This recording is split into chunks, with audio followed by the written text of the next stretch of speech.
Tie ir cilvēki, kas vēlas maksimāli nodrošināties par sava bērniņa veselību.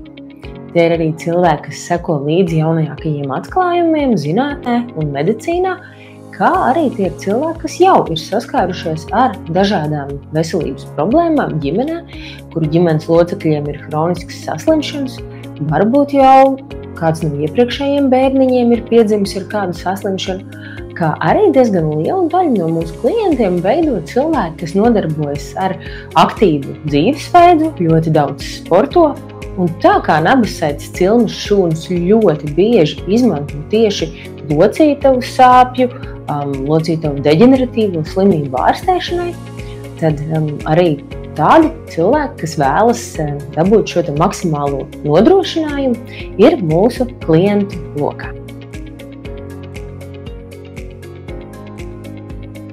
Nabasaites cilmes šūnas var iegūst tikai vienreiz bērniņa mūžā, proti uzreiz pēc piedzimšanas. Ir divu veidu nabasaites cilmes šūnas, proti asiņš šūnas un nabasaites audu cilmes šūnas. Lai iegūtu asiņš šūnas, tiek sagatavots speciāls konteinerīts, kurš jau iepriekš ir nodots vecmātes rīcībā, un vecmāte drīz pēc dzemdībām šo konteinerīti piepilda ar nabasaites asinīm. Ar nabasaites audiem ir vēl vienkāršāk. Tur ir nepieciešams tikai mazs gabaliņš nabasaites audu, tātad daži centimetri, un šie centimetri nabasaites audu tiek ievietoti speciālā konteinerā, kurš tad tālāk tiek nogādāts laboratorijā. Man uzreiz ir jāšķeļ mīts par to, ka nabasaites audu vai asiņu iegūšana liektu pilnībā izpulsēt nabassaitē. Nē, tā tas nav. Kā jau minēju, nabassaites audiem vispār ir vajadzīgs tikai šis nabasaites gabaliņš, un tas nekādā veidā nemaz pat teorētiski nevarētu ietekmēt šo nabasaites pulsāciju, bet nabasaites asiņu iegūšana mūsdienās arī ir tik ļoti, ļoti advancēta un ir iespējams mūsu laboratorijās arī no salīdzinoši nelielāka asiņu daudzuma iegūt šo dubulto nabasaites šūnu, tātad cilmes šūnu daudzumu. Tā kā pilnīgi neuztraucieties nekādā veidā, bērniņa nabasaites pulsācija pēc dzemdībām netiks ietekmēta. Šis laiks netiks samazināts.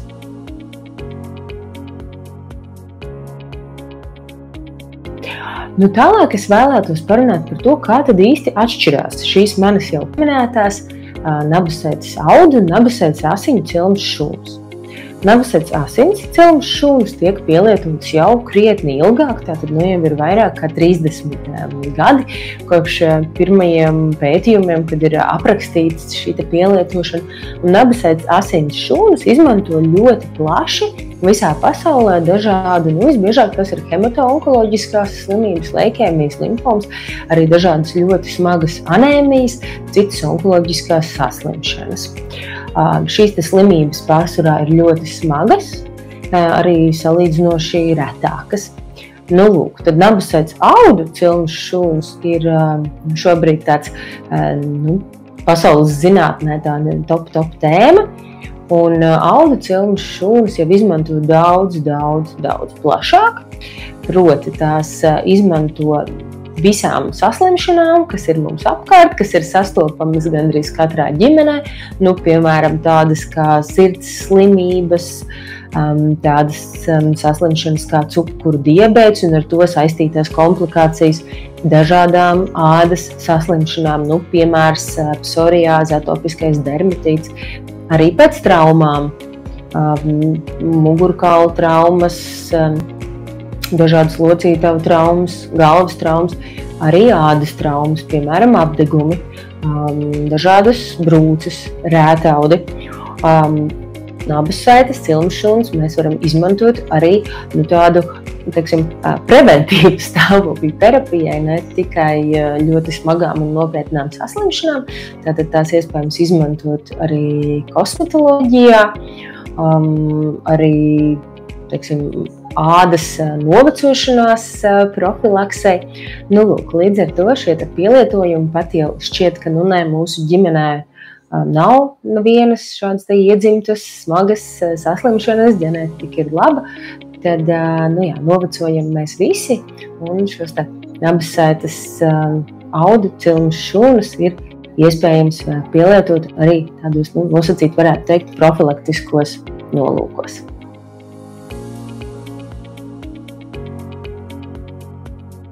Ja jūs esat interesējušies par tēmu cilmes šūnas, tad jūs noteikti esat atraduši, ka ir iespējami dažādi cilmes šūnu veidi.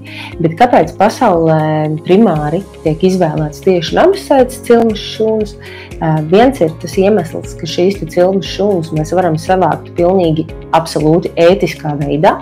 Proti, ja mēs runājam par embriogēnajām cilmes šūnām, tad šis ir varbūt tāds ļoti ētiski kontroversiāls temats. Kaulaudu cilmes šūnu iegūšana var būt sāpīga un nevienmēr izdodas, bet šī nabissaites cilmes šūnu paņemšana tātad ir pilnīgi nesāpīga gan mazulim, gan bērniņam, gan arī mammai.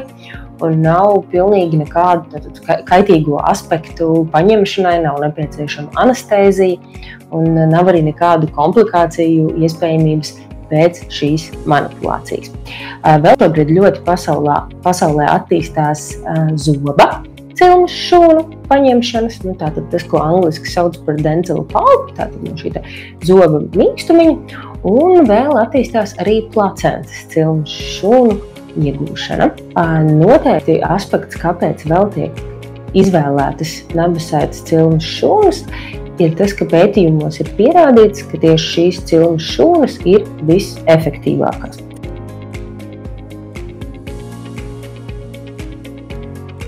Tātad pirmkārt, terapeitiski ļoti nozīmīgs ir faktors, ka šīs nabissaites cilmes šūnas ir pirmotnējās šūnas. Proti, tām nav tāda ļoti konkrēta uzdevuma. Pagaidām tās, ieņemot kādu noteiktu vietu cilvēka organismā, var sākt pildīt šī konkrētā orgāna funkciju. Piemēram, mēs jau minējām par locītavu saslimšanām, tātad, ja mēs šīs šūnas pielietojam, piemēram, ievedam, pārklājam skrīnsli, tad šīs nabissaites cilmes šūnas arī diferencēsies par skrīnšļa šūnām. Līdzīgi tas notiek, piemēram, pie nervu saslimšanām, tad nabissaites cilmes šūnas var pārvērsties par nervu šūnām, par asins šūnām, un attiecīgi citām šūnām cilvēka organismā. Noteikti vēl viens arguments par labu nabissaites cilmes šūnām ir to pretiekaisuma efekts, imunmodulējošais efekts. Ko tas nozīmē? Tātad, ja mums ir kāda saslimšana ar iekaisuma elementiem, kas nevienmēr nozīmē tādu klasisko bakteriālo iekaisumu, tā var būt arī vienkārši iekaisumam līdzīga reakcija, tad šīs nabissaites cilmes šūnas, migrējot uz konkrēto vietu, šo iekaisuma reakciju modulē un pārvērš attiecīgajiem audiem un orgāniem labvēlīgā veidā. Un vēl viens arguments ir eksosomas. Proti, šobrīd ļoti daudz pētījumu zinātniskajās datubāzēs ir par tādām nelielām olbaltumvielu daļiņām, kas saucas eksosomas, kas arī tiek izdalītas no nabissaites. Un šīs eksosomas ir ļoti noderīgas, jo tās var pielietot kā medikamentu, tādu migrācijas papildu līdzekli. Proti, piemēram, vēža saslimšanas gadījumā mēs ievedam kādu medikamentu, bet ievedot šo medikamentu ekosomās, eksosomas to nogādā jau tad specifiski uz onkoloģisko procesu skartajām šūnām. Tātad šī medikamentu iedarbība ir daudz efektīvāka. Bet par eksosomām jūs noteikti varat daudz lasīt arī mūsu Biobanka Hearts mājaslapā. Par to ir vairāki raksti un jāsaka, ka noteikti būs vēl, jo šī tiešām ir tāda nabissaites cilmes šūnu joma, kas ļoti strauji attīstās.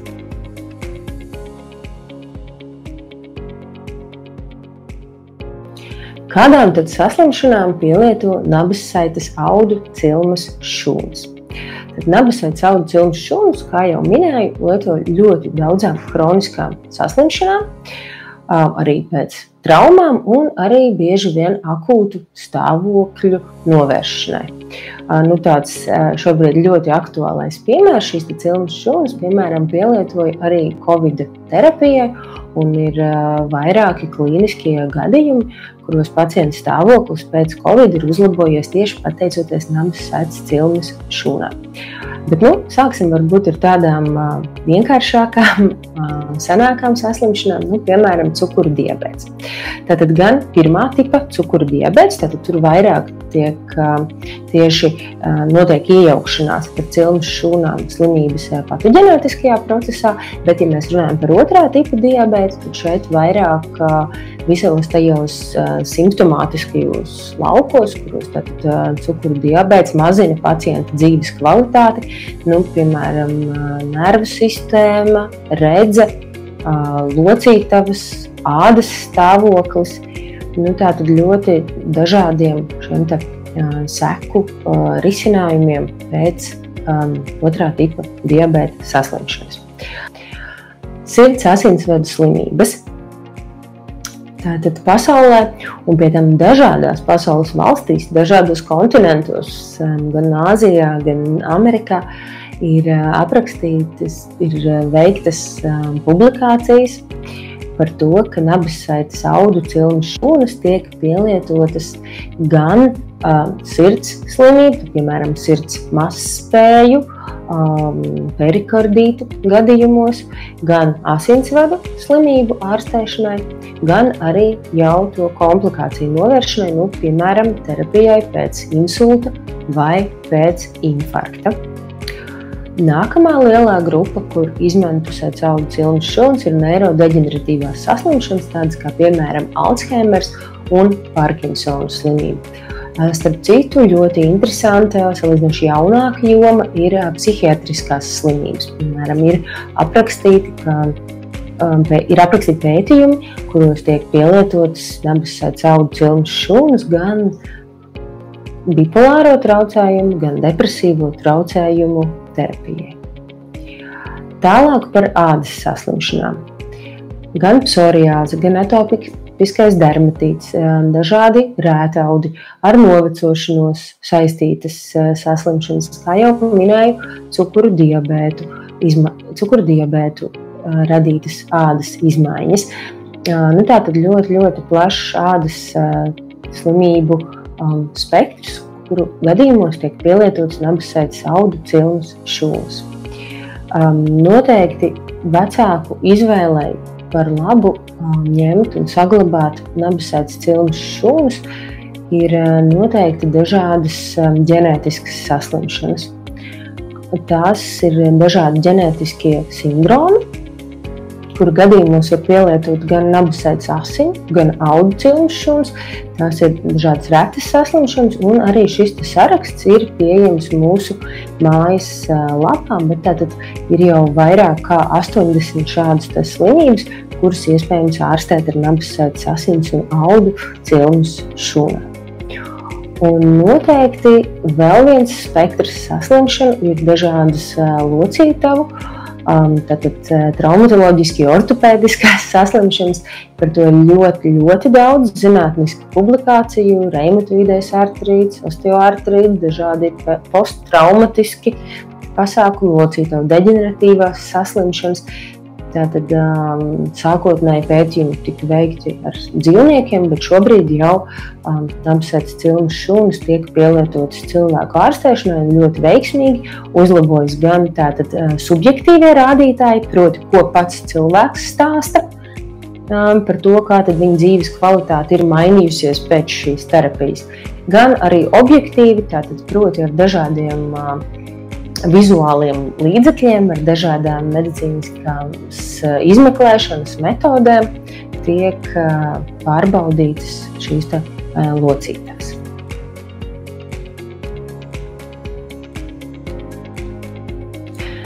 Tātad, kuriem vecākiem es īpaši ieteiktu pievērst uzmanību šim nabasaites cilmes šūnu saglabāšanas pakalpojumam, tie ir proti visi tie vecāki, kuru ģimenē ir kādas hroniskas saslimšanas, proti radiniekiem ir cukurdiabētes slimības, ādas slimības, reimatiskās slimības, neirodeģeneratīvās slimības. Tie ir tie vecāki, kuru bērniņiem jau ir konstatēta kāda saslimšana, tad iepriekšējiem bērniņiem varbūt ir autisms vai kāda vielmaiņas saslimšana, kas starp citu ir ļoti arī zinātniskajā literatūrā daudz aprakstīta šī terapija bērnu saslimšanu gadījumos.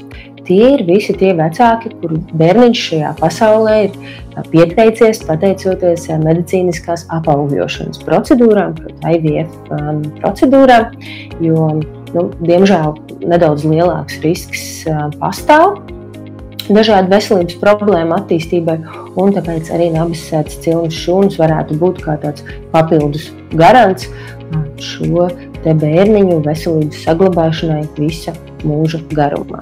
Starp citu, par bērniņiem, kas ir ieradušies pasaulē pēc medicīniskās apaugļošanas procedūrām, arī es noteikti ieteiktu ieskatīties mūsu Biobank Hearts YouTube kanālā, jo mums ir 2 raidījumi tātad par IVF grūtniecību. Lūk, tā.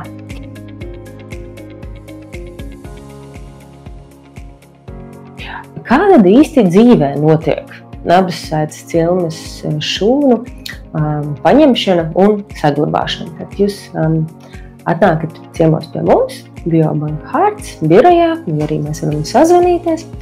Jūs varat uzdot droši visus sev interesējošos jautājumus.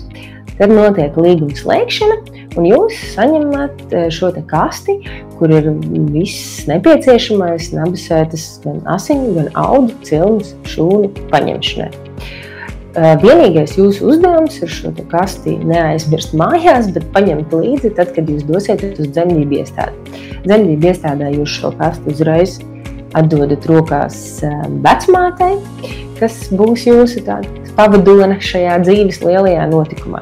Un tālāk jau viss jūsu rūpes ar to arī beidzas, tālāk atbildību uzņemas vecmāte, un tad, kad bērniņš ir piedzimis, nabissēta ir izpulsējusi, tad viņa jau tālāk paņem šos te materiālus.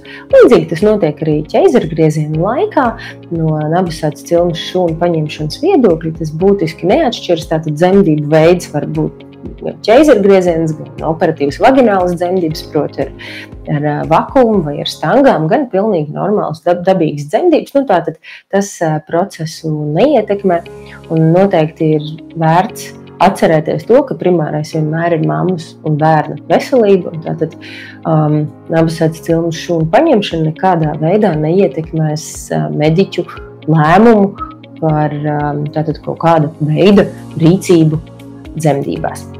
Tālāk jau šie te paraugi tiek nogādāti laboratorijās. Tātad atgādināšu, ka mūsu laboratorijas atrodas apvienotajā Karalistē, Šveicē vai Portugālē. Un pirms uzglabāšanas šie te paraugi tiek ļoti rūpīgi pārbaudīti. Tātad ir dota pilnīga garantija, ka netiks uzglabāti paraugi, kurus pēc tam nebūs iespējams izmantot.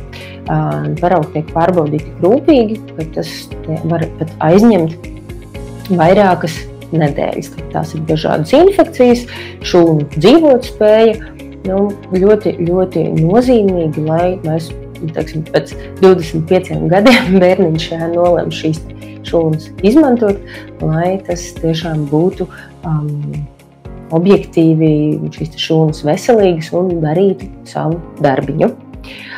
Pēc tam jūs saņemsiet atzinumu, ka šīs šūnas ir iespējams uzglabāt, ka viss ir kārtībā, un tālāk jau notiek šūnu saglabāšana. Kas tad notiek pēc tam 25 gadiem? Šeit ir 3 varianti. Tātad pēc 25 gadiem šūnas pāriet jūsu mazulīša, proti likumīgā īpašnieka īpašumā.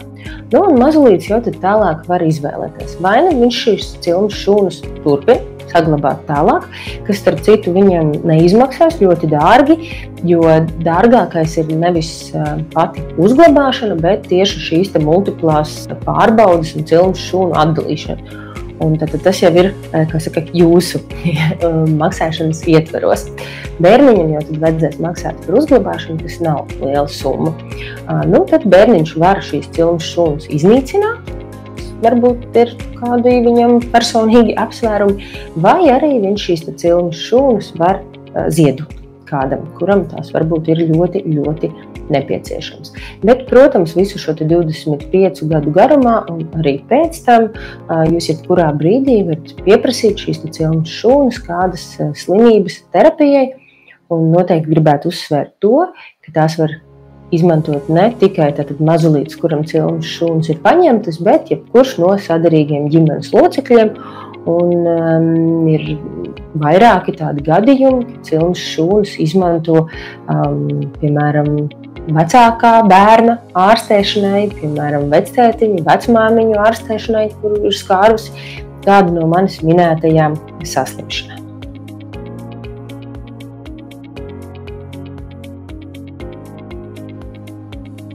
Īsumā par Biobank Hearts. Mēs esam vienīgā nabasaites cilmes šūnu banka Latvijā, kas piedāvā klientam izvēlēties saglabāt nabasaites asins un audu cilmes šūnas kādā no 3 laboratorijām. Tā var būt gan Šveices, gan apvienotās Karalistes laboratorija, gan Portugāles laboratorija. Mēs esam arī cilmes šūnu banka, kas piedāvā klientam izvēlēties tādu pakalpojumu kā garantētais fonds.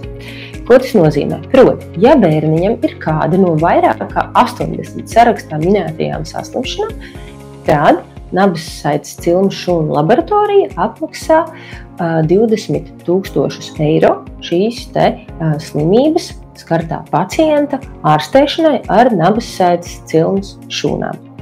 Lai uzglabātu nabasaites cilmes šūnas, jāsaka, ka mūsdienās tas vairs nav tik dārgs pasākums, kāds tas bija pirms 10 gadiem, kurš šis pakalpojums varbūt bija nesenāk parādījies Latvijā. Turklāt ir ļoti svarīgi, ka viens no mūsu pakalpojumiem ir arī dubultā cilmes šūnu uzglabāšana. Proti, no jūsu bērniņa materiāla mēs varam izdalīt un uzglabāt dubultu nabasaites cilmes šūnu daudzumu. Tātad, ja būs nepieciešama ārstēšana vairākiem ģimenes locekļiem, tad ir lielāka garantija, ka šo cilmes šūnu pietiks visiem.